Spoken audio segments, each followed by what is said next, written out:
Vous écoutez le Journal du Télétravail, un podcast pour mieux télétravailler. Je suis Lomique Guillot, rédacteur en chef du magazine Management, et aujourd'hui nous allons parler podcast et business. C'est parti.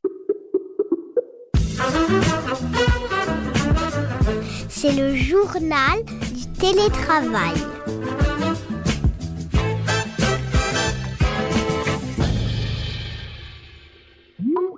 Aujourd'hui, c'est un épisode un peu particulier du Journal du Télétravail. Je ne reçois pas d'invité car c'est le début des vacances pour votre JT.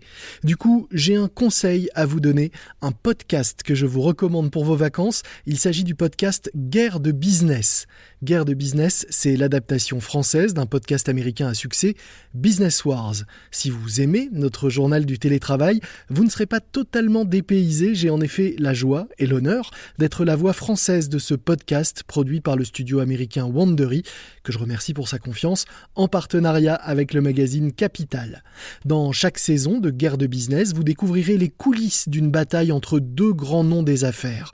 3 saisons sont déjà en ligne qui retracent les duels entre Nike et Adidas, entre Coca et Pepsi, ou encore à propos de la rivalité entre Facebook et Snapchat.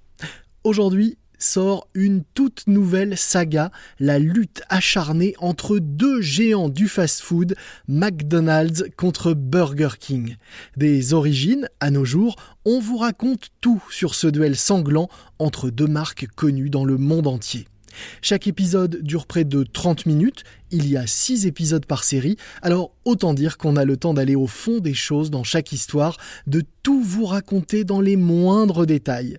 Je vous propose d'écouter ici le début du premier épisode de cette nouvelle saison et je vous invite, si ça vous plaît, mais je suis sûr que ça vous plaira, à aller écouter la suite en cherchant Guerre de Business sur n'importe quelle plateforme d'écoute de podcast. C'est disponible dès maintenant et c'est évidemment gratuit. Bonne écoute, bonnes vacances et moi je vous donne rendez-vous à la rentrée pour de nouveaux épisodes du Journal du Télétravail.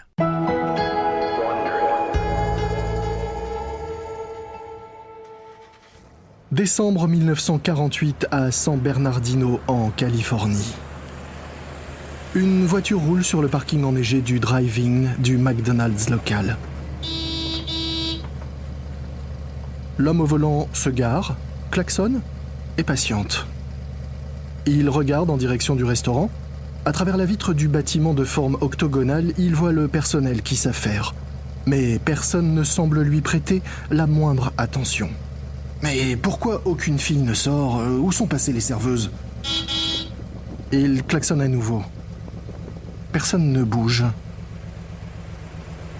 C'est bon. Ma patience a des limites. L'homme sort de sa voiture et marche vers le bâtiment dont la forme rappelle celle d'un aquarium. Tandis qu'il approche, il aperçoit le visage rond d'un homme à lunettes derrière le guichet de service. Cet homme, c'est Mac McDonald. Mac dirige ce drive-in avec son frère Dick. Ils viennent de passer 3 mois à rénover ce restaurant et ils sont enfin prêts à accueillir leur premier client. Bienvenue au McDonald's, puis-je ? Où sont vos serveuses ? J'attends dehors dans le froid qu'on vienne prendre ma commande depuis presque 5 minutes. Nous n'avons plus de serveuses. Pardon ? Nous sommes désormais en libre service, comme l'indique le panneau. L'homme perplexe jette un œil au panneau.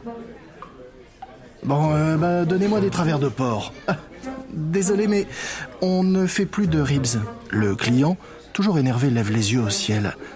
Pas de ribs ? Mais qu'est-ce que vous avez au menu ? Nous avons des hamburgers à 15 cents avec une tranche de fromage pour 4 cents de plus. Des boissons gazeuses à 15 cents. Il y a également des tourtes, des frites, du café, du lait. Vous appelez ça un menu ? Je vais vous dire, votre hamburger à 15 cents, ça m'inspire pas du tout confiance. Je suis sûr qu'il est préparé avec de la véritable carne pour être si peu cher. Non, pas du tout. Nous n'utilisons que du bœuf de qualité fraîchement haché. C'est parce que nous n'avons plus de serveuse que nous pouvons proposer ces prix bas. L'homme n'est toujours pas convaincu. Vos travers de porc étaient les meilleurs de la ville, mais ça... je sais même pas ce que c'est. Bon allez, je vais manger ailleurs. Sur ce, l'homme retourne à sa voiture, démarre, et il s'en va. Cet homme vient de rater l'occasion d'être le premier à goûter au futur. Un goût auquel les clients qui, en 1948, passent devant le restaurant de hamburgers de McDonald's en bordure du désert de Mojave, ne sont pas encore habitués. Mais il ne faudra pas longtemps avant que les restaurants McDonald's se multiplient, bien plus vite qu'on aurait pu l'imaginer. Ce faisant, McDonald's changera pour le meilleur et pour le pire la façon dont des millions de personnes dans le monde mangent. Ça vous a plu ? Vous voulez écouter la suite ? Alors rendez-vous dès maintenant sur toutes les applications de podcast et cherchez Guerre de business par Wandery.